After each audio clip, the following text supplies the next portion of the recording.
Alors, bonjour, bonjour et bienvenue dans cette vidéo. Ici, c'est Simplice et aujourd'hui, on va parler de psychologie en trading. Je vais aborder avec toi un sujet qui est assez intéressant. Là, derrière moi, sur le tableau, j'ai écrit psycho-trading et puis j'ai mis un point d'interrogation. Ça veut dire quelque chose d'extrêmement fondamental. Si tu es abonné dans cette chaîne YouTube, tu sais que je partage ici mon expérience en trading, en investissement. Ici, je suis dans mes bureaux. C'est ici, en fait, que je coach aussi beaucoup de personnes, que ce soit en finance, que ce soit en investissement, que ce soit en business pour des débutants. Déjà, pour la petite nouvelle, dans les prochaines périodes, je vais aussi faire des vidéos sur la chaîne YouTube en ce qui concerne le business pour les débutants. Comment est-ce que tu peux lancer un business? Comment est-ce que tu peux utiliser des chances que tu as aujourd'hui dans notre système économique pour pouvoir t'en sortir. Tout ce qui tourne autour du web, tout ce qui tourne autour du business à distance, tout ce qui tourne autour du business en ligne, tout ce qui tourne autour de développer ses compétences pour aider des gens. Tu vois donc, ce seront des thématiques aussi que je vais aborder dans ma chaîne YouTube dans des prochaines périodes et je vais aussi partager avec toi des sessions de coaching live que je partage avec beaucoup de mes étudiants, tu vois. Donc, dans cette vidéo, on va parler de psychologie en trading. J'espère que tu es une mandarine aussi. Hein? Ah, voilà, c'est une parenthèse. Alors, qu'est-ce que c'est que la psychologie en trading? Je ne vais pas t'expliquer ça à travers une audio ou bien je ne vais pas t'expliquer ça comme ça. Tu vois, sinon ce serait un peu trop abstrait, ce ne sera pas réel. Il faut que j'aille sur le marché, que je te montre exactement sur le marché financier comment la psychologie fonctionne. Alors, juste une parenthèse, là en haut, les deux tableaux que tu vois, ce sont mes certificats en formation boursière, donc ça veut dire que je me suis formé professionnellement pour faire des investissements rentables. J'aime souvent dire à tous ceux-là qui m'écoutent, à tous ceux-là que je forme, c'est la bourse en fait, c'est pas la course, c'est la résistance, d'accord? Donc, si tu veux vraiment bâtir une vie en bourse, si tu veux vraiment te développer en bourse sur le long terme et sur le très très long terme, il faut vraiment que tu apportes une certaine résistance, ok? Il faut que tu sois patient. C'est grâce à ces certificats que j'ai fini aujourd'hui par faire des investissements qui sont rentables, que j'ai une autre visibilité en ce qui concerne en fait la bourse dans les prochaines années. Je reste sur le processus, je fais toujours des pertes, mais je fais aussi des gains et mes gains sont nettement plus élevés que mes pertes. J'ai des programmes passifs et des programmes actifs. Des programmes passifs, ça veut dire que j'investis simplement, je ne suis pas actif, et des programmes actifs, ça veut dire que c'est moi-même en fait qui manage mon capital, d'accord? Donc là, je vais aller sur le marché pour te parler de la psychologie en trading. Alors là, je crois que tu es en train de voir le graphique technique. Hein? Si tu ne sais pas qu'est-ce que c'est qu'un graphique technique, je vais te faire voilà, un petit rappel. Le graphique technique te montre exactement la variation des prix d'une action, d'un produit financier pendant une certaine période. Donc, ça veut dire concrètement que ici, tu as la période, ça c'est le temps, et là, tu as la variation des prix. Hein? Donc, ceci, en fait, c'est le graphique technique. Ça te montre, en fait, comment les prix varient par rapport à une période qui est bien précise. C'est ça, le graphique technique. Et derrière ça, il peut aussi avoir des fluctuations économiques. Il peut aussi avoir l'influence des banques. Il peut aussi avoir des décisions politiques. Bref, il y a beaucoup de choses, en fait, qui influencent tout ça, toute cette variation-ci. Ben, tu ne dois pas te faire de soucis. Tous ces mots-là ne doivent pas te faire peur parce que beaucoup de personnes vont se dire, oh, il faut que je comprenne toute l'économie, il faut que je comprenne toutes les décisions politiques. Non, pas forcément. Il y a des traders fondamentaux, des investisseurs fondamentaux et des investisseurs techniques. Donc ici, en fait, on va beaucoup plus parler de la technique et pas des fondamentaux. Alors, comment est-ce que ça marche? Laisse-moi enlever ceci. OK, cool. Ça, on met ça de côté. Alors, qu'est-ce que c'est que la psychologie en trading? Alors, regarde, sur ce graphique, tu as exactement le cours d'une action, OK? Là, j'ai pris l'action de Apple, par exemple. OK, là, je suis sur une période, en fait, journalière. Je peux prendre sur une période mensuelle. Alors, sur une période mensuelle, tu te rends très bien compte que le cours de l'action de Apple est en train de monter. D'accord? Et là, le cours de l'action de Apple a atteint un sommet maximal. Un sommet maximal, ça veut dire que c'est le prix le plus haut du cours de l'action de Apple depuis toutes les années, en fait, depuis qu'on a créé l'entreprise Apple. Ça, c'est le prix le plus élevé. Et quand tu regardes très bien, tu te rends compte qu'on a toujours des fluctuations. Hein? On a des variations. On appelle ça des corrections. Donc ici, on a une correction, une correction, une correction. Alors maintenant, quand une personne se lance en bourse, ou bien quand une personne se lance en trading, il y a des gens qui ne comprennent rien de tout ça. Ils viennent acheter, ils viennent faire une transaction d'achat à ce niveau.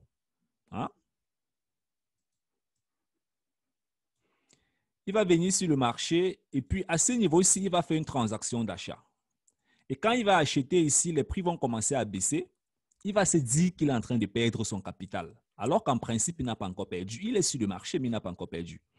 Alors, les prix vont continuer d'évoluer et s'il n'est pas émotionnellement stable ou bien s'il n'a pas un bon niveau de mindset pour pouvoir attendre cette période, parce que c'est juste une période, ce n'est pas la fin du monde, il ne pourra pas profiter de cette progression. Et même s'il finit par profiter de cette progression, il arrive ici, il y a encore une correction et il n'est pas émotionnellement stable, il ne pourra pas profiter de cette progression. Et à ce niveau-ci, c'est la même chose, ça se répète. Donc, ça veut dire quoi concrètement?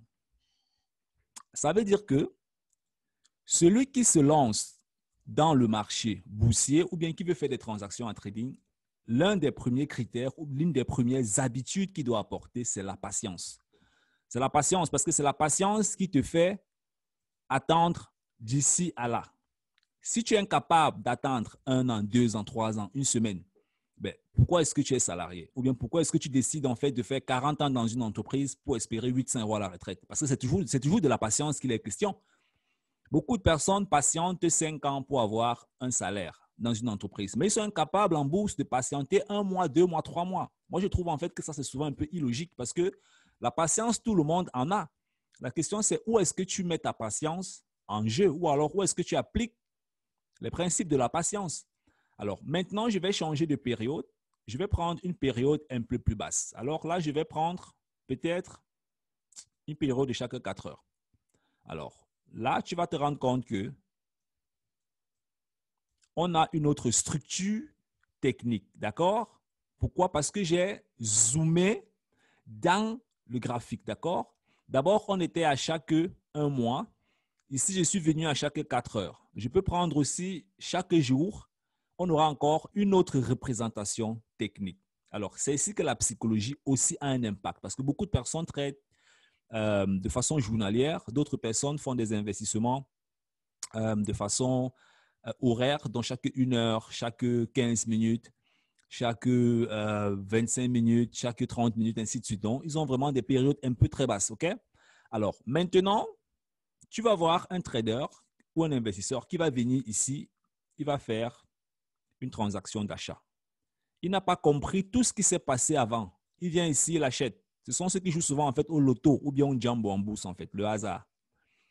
Alors, il vient là, il achète et puis ça commence à baisser et là, il est en train de réaliser des pertes. Mais il ne réalise pas en fait des pertes parce qu'il est encore sur le marché. Les pertes en fait se font quand tu décides de sortir du marché. C'est à cet instant-là que tu fais des pertes. Aussi longtemps que tu es encore sur le marché, tu ne fais pas encore des pertes. Donc, là, ça baisse et il a peur. Oh, je vais perdre mon argent. Oh, mon argent va disparaître. Oh, c'est monté. Oh, c'est descendu.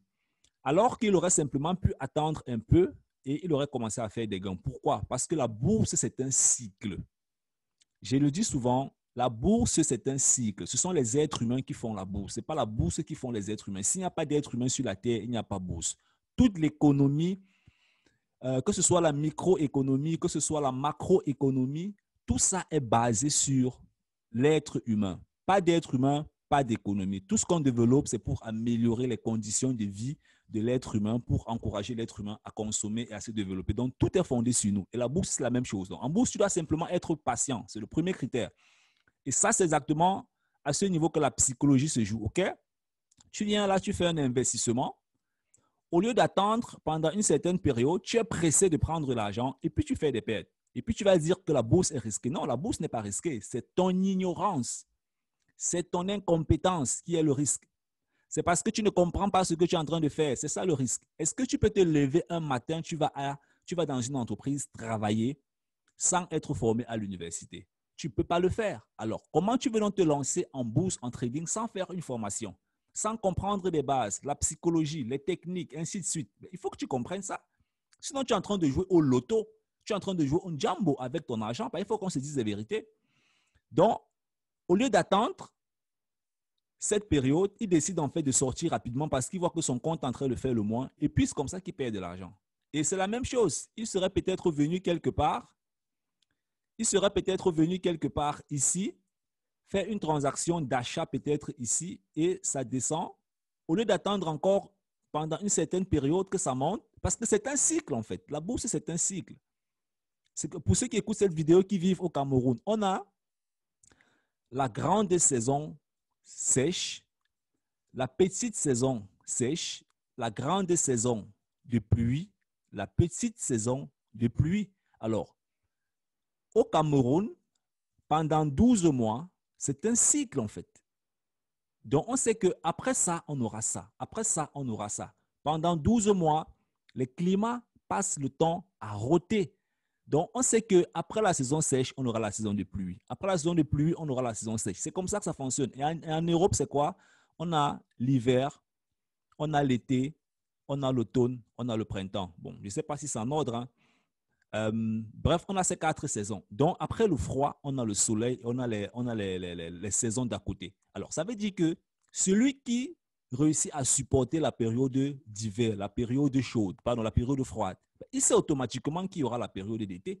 Pourquoi est-ce que tu vas te casser? Pourquoi est-ce que tu vas jeter tes habits d'été? C'est un peu comme si tu vas payer tes habits d'été et quand l'hiver vient, tu prends tous tes habits, tu mets à la poubelle. Mais tu es encore, tu ne peux pas faire ça parce que le prochain été va encore arriver. C'est la même chose avec les saisons. Tu payes des chaussures de pluie en Afrique et quand le soleil vient, tu jettes. Non, la saison pluvieuse va encore revenir. C'est la même chose en bourse. Quand ça baisse, ça va remonter. C'est comme ça que la bourse fonctionne. Dès que ça baisse, ça va remonter. Dès que ça baisse, ça va remonter. Tout ce que tu dois apporter en termes de comportement, en termes d'aptitude, en termes de compétences, c'est la patience, rien d'autre. En général, ton argent ne va pas disparaître en bourse. Il y a des investissements que si tu fais en bourse, tu perds ton argent, ce que tu es le plus malchanceux du monde. Je dis le plus du monde, parmi 7 milliards d'habitants, on ne sait pas combien, si c'est plus de 7 milliards ou plus de 5 milliards. Il faut que tu sois extrêmement malchanceux. Donc, tout ce que tu dois faire, ton travail, c'est de faire une formation en bourse, en trading, en investissement, de comprendre comment ça fonctionne, d'avoir le bon état d'esprit. Et c'est ça qui va te permettre sur le long terme. Je dis bien sur le long terme, parce que c'est la résistance, n'est pas la course. C'est la résistance, n'est pas la course. Dans tous les cas, tu résistes déjà. Donc, tu ne dois pas avoir un problème de résistance. Il y a des gens qui décident en fait de résister 30 ans dans une entreprise pour avoir de l'argent à la retraite. C'est la résistance. Quand tu fais 5 ans à l'université pour avoir un job, c'est la résistance. La même chose que tu dois faire en bourse, être résistant, c'est tout. Et c'est la raison pour laquelle j'ai créé le programme de formation sur 1 an. C'est pour arrêter ta main pendant cette période, te permettre d'entrer en immersion avec ce monde financier, de bâtir des connaissances et d'être rentable sur le long terme. Et vraiment sur le long terme. Pourquoi? Parce que ne cours pas et cherche à gagner l'argent, à faire la première transaction pour gagner de l'argent, la deuxième transaction pour gagner de l'argent. Non et non. Est-ce que émotionnellement, d'abord, tu es prêt? Si tu n'es pas prêt, comment est-ce que tu veux faire la magie? La bourse, ce n'est pas la sorcellerie. Tu n'arrives pas à faire la magie dans d'autres domaines. Ce n'est pas là, en bourse que tu vas faire la magie. Donc, tu dois venir avec une certaine patience, avec une certaine persévérance. Et tout ça, on te donne ça aussi dans notre programme de formation. On t'amène sur le marché. On te permet de comprendre toutes ces techniques-là, afin que tu deviennes ton propre banquier, que tu deviennes ton propre expert en finance, que tu sois capable de non pas simplement de lire les graphiques, de faire des transactions, mais de comprendre toutes les techniques qui se cachent derrière, de comprendre les relations entre tout ça, entre l'économie, la bourse, ta vie et tout. C'est ça le but de ce programme, d'accord? Donc, c'est un programme qui te permet de faire des gains sur le long terme, parce que c'est la résistance, mais qui te permet aussi d'ouvrir les opportunités en ce qui concerne ta vie dans les prochaines années, dans les prochaines périodes, et même pour tes futurs enfants. C'est comme ça que tu dois avoir une formation en finance. Une formation en finance, ce n'est pas pour te faire gagner l'argent en un jour, c'est des conneries. D'abord, moi, je ne forme pas les gens en un jour. Si tu viens me voir qu'on travaille en un jour, moi, je vais te dire que je ne fais pas ça. Parce que moi-même, je ne me suis pas formé en un jour, OK? Donc, je ne forme pas en un jour. Là, c'était une vidéo sur la psychologie. J'espère que tu as compris la relation. La relation, c'est simplement pour résumer, il faut être un peu patient. Hein? Il faut être un peu patient. 2, il faut comprendre qu'on a des saisons. En bourse, on a des saisons. Ça monte, ça descend, ça monte, ça descend, ça monte. Si tu es arrivé ici, tu ne dois pas sortir là, tu dois attendre. Ça va remonter. Et c'est ainsi de suite. Et ça peut monter avec une tendance montante, comme ça peut descendre en tendance baissière. Et même si ça descend, tu peux toujours gagner de l'argent en faisant des shorts. OK? Donc, ce n'est pas un problème. Tout ça, ce n'est pas un problème. Tout ça, c'est la technique. Tout ce que je t'explique là, c'est la technique. Si tu apprends ça très facilement, très rapidement. Mais la psychologie est extrêmement importante parce qu'en fin de compte, si tu as 10 000 euros, bien tu as 5 millions de francs CFA ou bien tu as 200 000 francs CFA, peu importe, tu as 400 euros et que tu veux te lancer dans ce domaine, ce sont tes émotions qui vont piloter cet argent. Donc, en fin de compte, ce sont tes émotions qui vont décider si, quand tu fais un investissement ici, au lieu d'attendre jusqu'ici, tu as peur, tu t'arrêtes à ce niveau si tu fais les gains. Ce sont tes émotions. Ça n'a rien à voir avec moi, rien à voir avec n'importe quel mentor sur Internet. Ce sont tes émotions. Donc, c'est toi, d'où ta psychologie. Alors, donc c'est comme ça que ça fonctionne. J'espère que cette vidéo t'a plu. Si tu es nouveau dans la chaîne YouTube, tu t'abonnes, tu actives la cloche. N'oublie pas notre programme de formation. Si tu veux faire tes premiers pas, tu nous contactes. Notre adresse email est dans la barre de description. Ou alors, tu nous envoies simplement email à contact@simpliceforgay.com. Sur notre site internet, tu as aussi des informations où tu peux nous contacter. Et ensemble, on va voir comment est-ce qu'on pourra t'aider à faire tes premiers pas dans ce domaine, à te former, à t'accompagner, afin que tu puisses bâtir un vrai avenir en tant que trader, investisseur rentable sur le long terme. Parce que c'est la résistance, ce n'est pas la course. On est ensemble. Bye bye.